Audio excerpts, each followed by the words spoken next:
Salut tout le monde. Alors, je suis à ma troisième prise pour cette vidéo, mais le plus spectaculaire, c'est que les vidéos se sont supprimées toutes seules. J'étais en train de réécouter pour voir en fait si ce que je disais avait du sens et tout s'est supprimé. Alors, je ne sais pas pourquoi je n'arrive pas à faire cette troisième partie.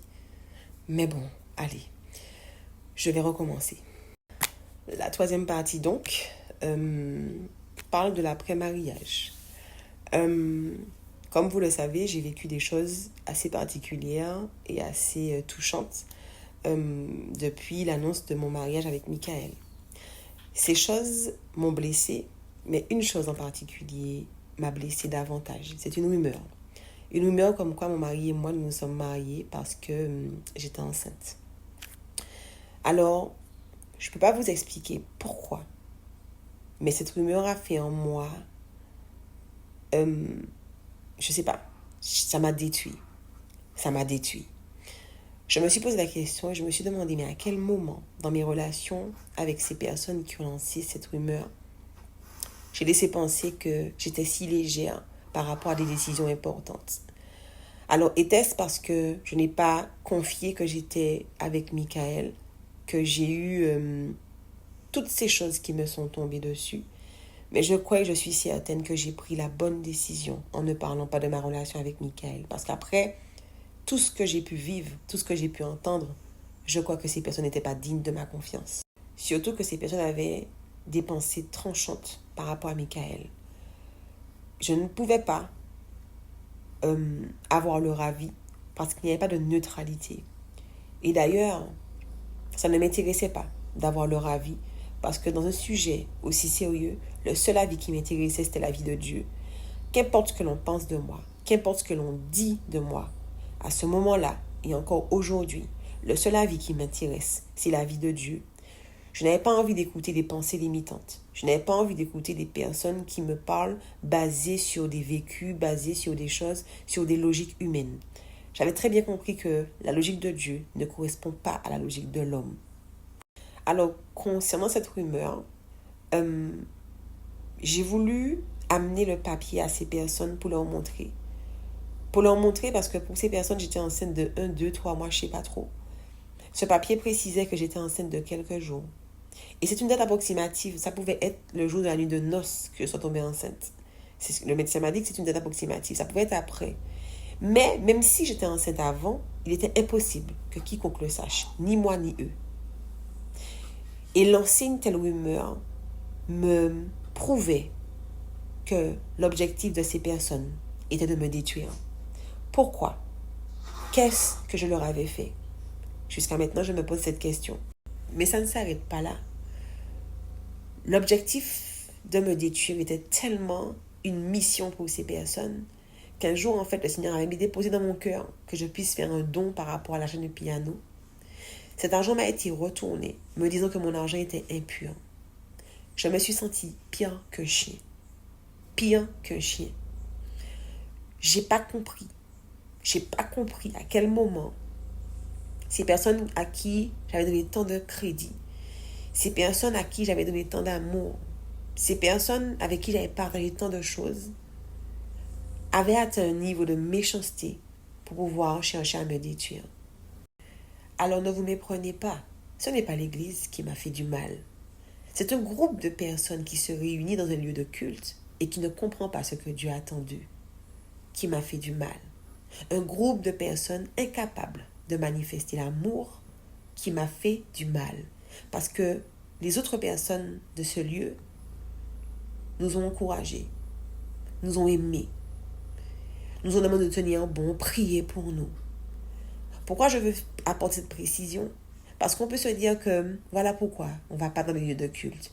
Ne laisse pas le diable te priver de nombreuses bénédictions que Dieu a prévues là où tu te réunis.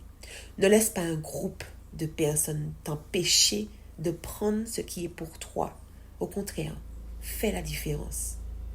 Au contraire, utilise la puissance que Dieu a mis en toi pour changer la donne. Mais ne te laisse pas tromper. Parfois, effectivement, Dieu t'amènera certainement à aller ailleurs. Mais parfois, il t'amènera là où ça s'est passé. Non pas pour te torturer, mais parce qu'en toi, il y a quelque chose de différent. Ne laisse pas le diable te tromper. Aujourd'hui, je suis plus déterminée que jamais. Vous savez, quand j'ai vécu tout ça, je suis arrivée au point de dire au Seigneur d'enlever ma vie. Parce que pour moi, j'étais un fardeau pour mon mari. De nombreuses fois, j'ai vu mon mari pleurer sans savoir quoi faire, sans savoir quoi dire.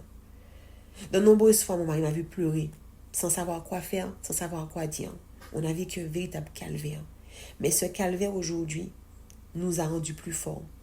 Ce calvaire aujourd'hui nous a permis de voir les choses de façon différente et de nous élargir. Tous les deux, nous avons demandé au Seigneur une vie de puissance. Et pour avoir une vie de puissance, on doit passer par le feu. Pour avoir une vie de puissance, on doit passer par la vallée de l'ombre et de la mort.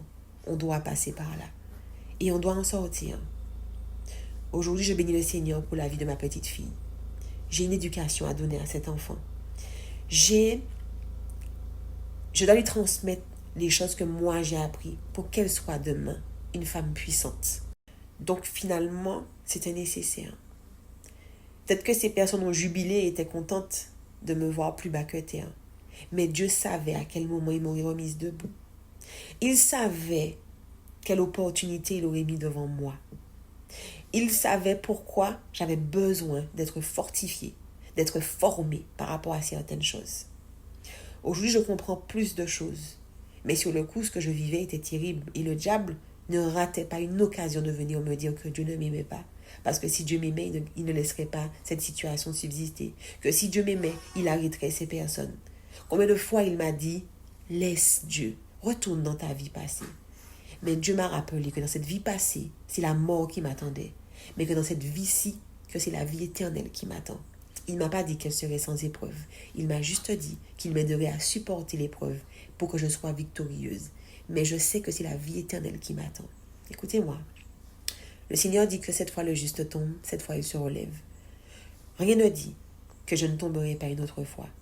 Mais je déclare au nom de Jésus que si je suis tombée une autre fois, je me relèverai. Je ne suis pas encore au ciel. Donc certainement, peut-être que je peux pécher.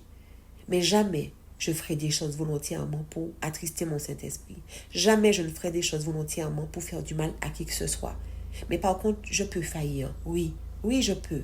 Le Seigneur dit, attention, quand on croit qu'on est trop fort, c'est là que l'on tombe. Et j'ai manqué de vigilance. C'est de ma faute. J'ai manqué de vigilance et j'ai laissé le diable me tromper. Vous vous rappelez, je vous disais que j'avais jugé un personnage de la Bible et qu'il fallait que je passe par cette épreuve pour comprendre. Ce personnage, c'est Pierre. Je me disais que Pierre était tout le temps près de Jésus. Pourquoi il a renié Jésus? C'est pareil pour moi. J'étais engagée dans le groupe de louanges. Je priais tout le temps. J'avais des périodes de jeûne. Et pourtant, j'ai failli. Est-ce que j'ai manqué d'amour pour Dieu? Non. Est-ce que j'ai manqué de consécration? Non. Mais j'ai manqué de vigilance. Et Pierre, je ne sais pas ce qui l'a poussé à renier Jésus.